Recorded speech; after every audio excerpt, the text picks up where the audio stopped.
students. So we have already started our chapter number 8, comparing quantities. We discuss about ratio, percentage, increase percent. Okay. So what is percent? Convert into percent to decimal, decimal to percentage, all things. So today we start what is the increase of percent or decrease of percent and profit loss. Okay. So next we start. So first, how do we find the ratios to percent? Okay, ratio to percent individually. Okay, suppose देखो एक तो example मैं ले रही हूँ. देखो suppose convert each part of the ratio two percentage. Convert each part. Suppose 2 is to 3 is to 5. So convert each part means 2 is how many percent, 3 is how many percent, 5 is how many percent. So we find the percent. So first we find the how many total parts means 2 plus 3 plus 5 equal to 10. Okay, means percentage of 2 equal to 2 by 10 into 100 means कितना होगा. 10 cancel कर देंगे. 20 into 2 20%. Sorry 10 into 2 20%. Means percentage of 2 equal to 20%. Similarly 3 by 10. Similarly 3 by 10.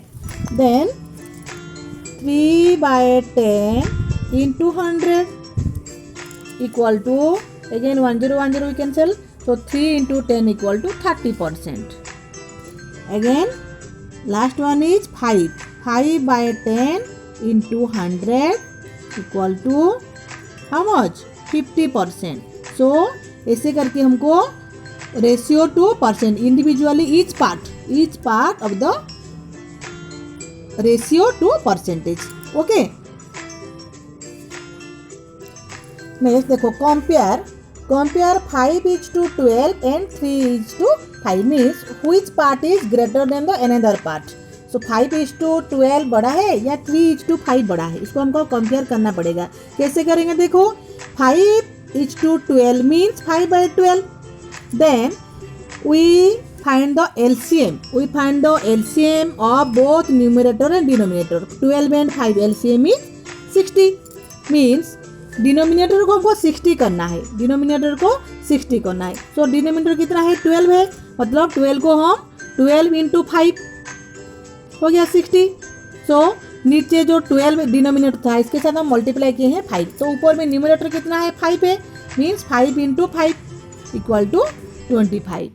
Okay, so 25 by 60 आ गया. Second को देखो 3 by 5. 3 by 5 ये जो second ratio means 3 by 5. Again we convert the denominator 60 means 3 by 5 को हम 12 से मल्टीप्लाई किए हैं. सो 36 by 60 आ गया. तो दोनों का डिनोमिनेटर सेम आ गया. We know that when we compare two fraction we convert the denominator either same either neither numerator is equal. So here we convert the denominator 60 means if the denominators are same that numerator is which numerator is greater, that is the greatest fraction. means here 36 जो हम compare करेंगे 36 by 60 and 25 by 60 जो हुआ दोनों का denominator same आ गया. जिसका numerator बड़ा है मतलब 36 is the greater than 25. Okay, 36 is greater than 25 means the total is this fraction is greater than this fraction. Means okay, means 36 by 60 is greater than 25 by 60. ये जो 36 by 60 means देखो 36 by 60 means which ratio 3 by 5 means implies that 3 is to 5 is greater than 5 is to 12. ऐसे करके हमको compare करना पड़ेगा. ऐसे करके हम रेशियो को which ratio is greater than the another ratio. Okay, next we do another step. when we convert ratio into percentage, we will first convert into fraction, then multiply by 100 and put the percentage sign. देखो ratio 3:1.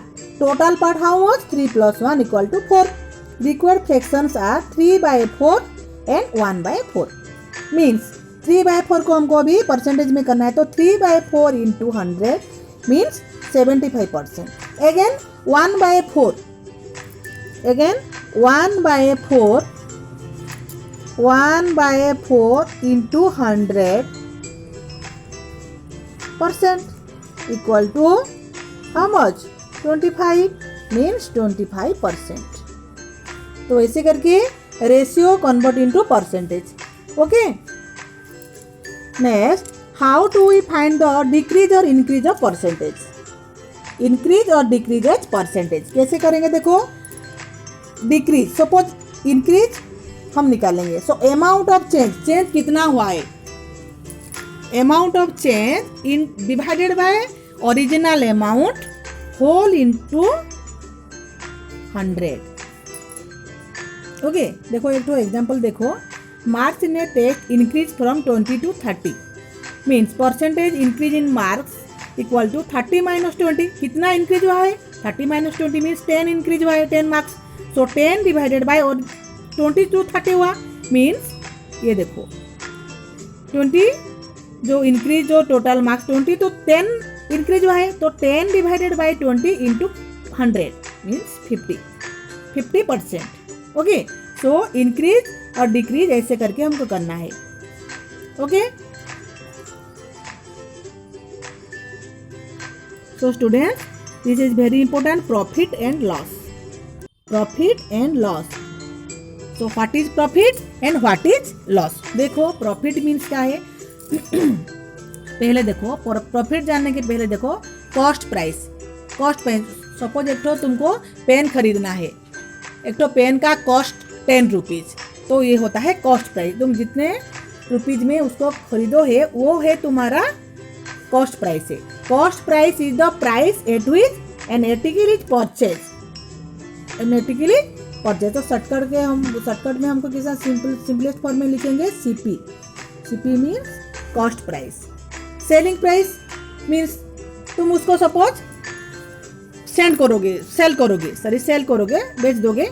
Suppose तुम उसको 10 rupees में cost किए हो और 12 rupees में उसको selling करोगे, मतलब तुम 2 रुपीज़ ज़्यादा, तो ये जो एक्स्ट्रा मनी हुआ वो हुआ तुम्हारा प्रॉफिट, हो कि नहीं? तो जो सेलिंग प्राइस तुम जो सेल किए हो, देखो selling price is the price eight which an article is sold.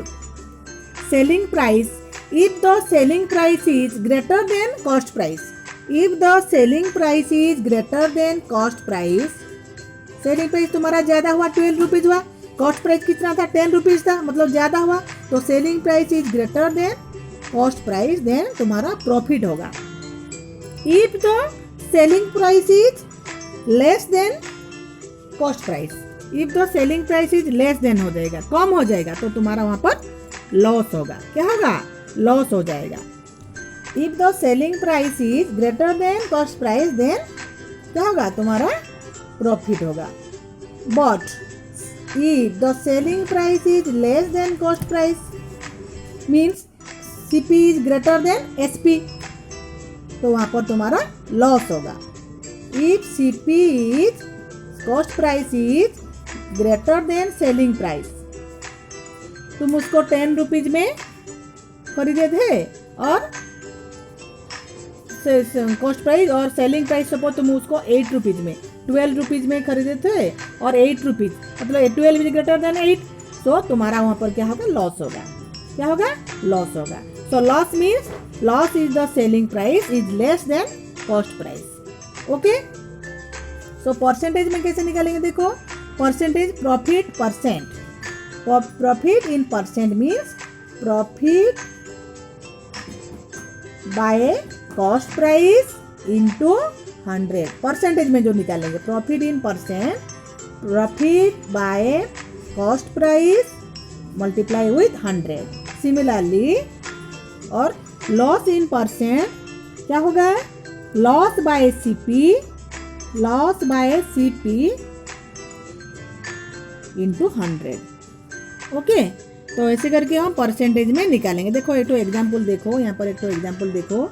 N article was purchased for 500 rupees and sold for 550 rupees. Find the gain और gain in percent.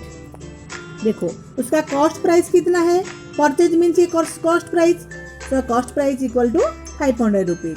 Sold for 500 मतलब selling price how much 550 rupees.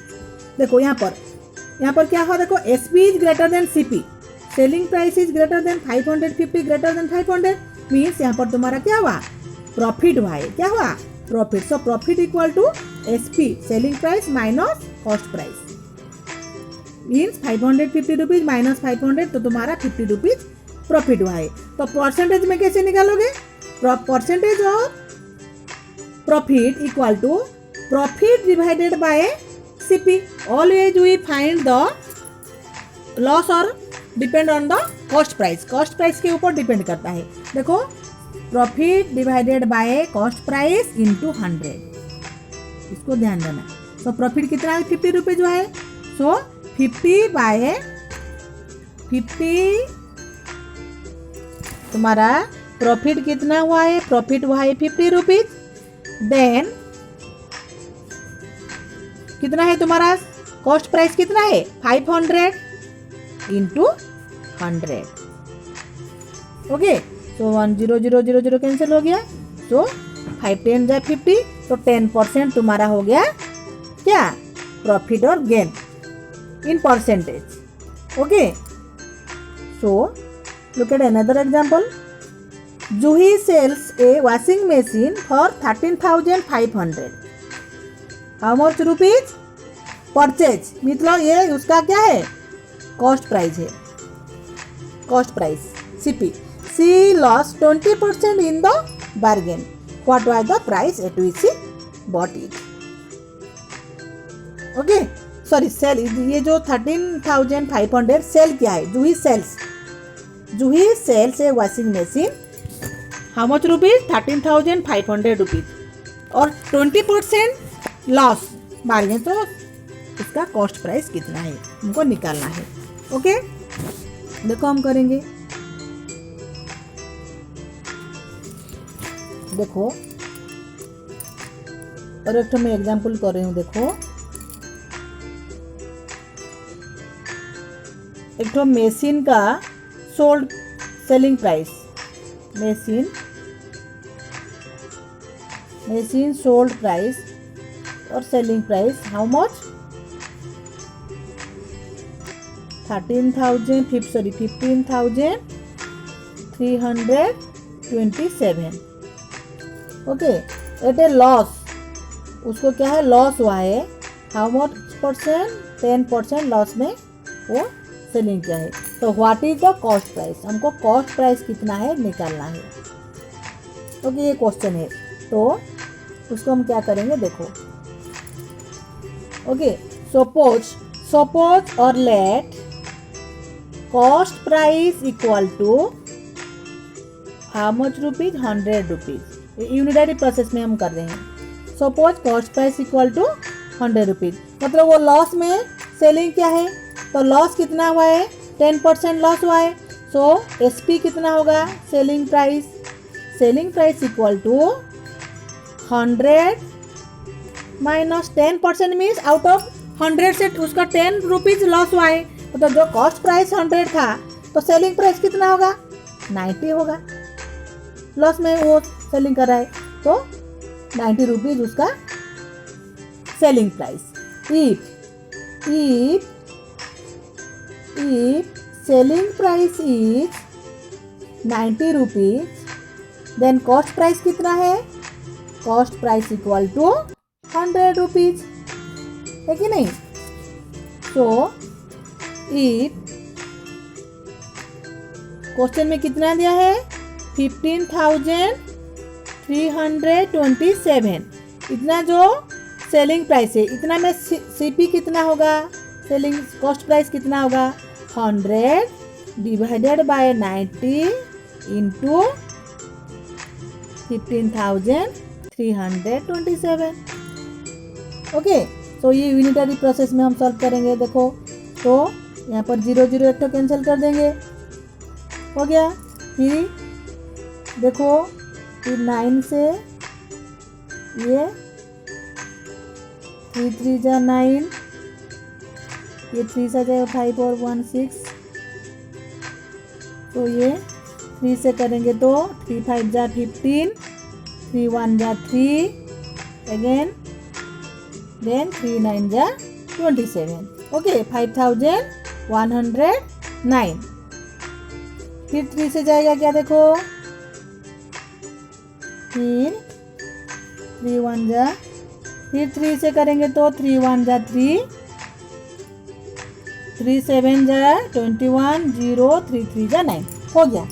Okay, सो कितना हुआ, 10 into 1703, मतलब कितना हुआ, देखो 1703 again we put 0, तो 17,030, तो ये हुआ उसका कॉस्ट प्राइस। ओके, तो ऐसे करके ये नंबर को भी फिर नेक्स्ट नंबर को देखो सॉल्व करेंगे। देखो ये क्वेश्चन को देखो, मैं अभी जैसे की हूँ उसी प्रोसेस में ये होगा। Juhi sells a washing machine for 13,500, she lost 20% in the bargain, what are the price at which she bought it. Okay, so मतलब हमको कॉस्ट प्राइस निकालना है। ओके, देखो कॉस्ट प्राइस सपोज 100 रुपीज़, तो उसका सेलिंग प्राइस कितना है 80 रुपीज़, क्योंकि 20% इधर हुआ है, वहाँ पर 10% था, बल्कि हम 10 माइनस किए थे, तो वहाँ पर 20% लॉस हुआ है। सो 100 माइनस 20 मतलब 100 रुपीज़ कॉस्ट प्राइस में सेलिंग प्राइस उसका 80 rupees.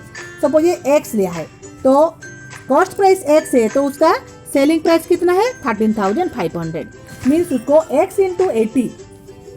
Okay, x into 80 equal to, इसमें यूनिटरी प्रोसेस उसको सॉल्व करने के बाद उसको मिलेगा cost price 16,875। So selling price is 80, then cost price is 100।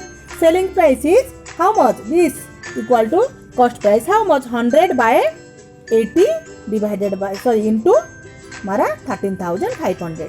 Solve करने के बाद हमको मिलेगा 16,875, that is the cost price. Okay, ऐसे करके हमको कॉस्ट प्राइस निकालना है। So students, that's for all today. So next class we proceed the next topic.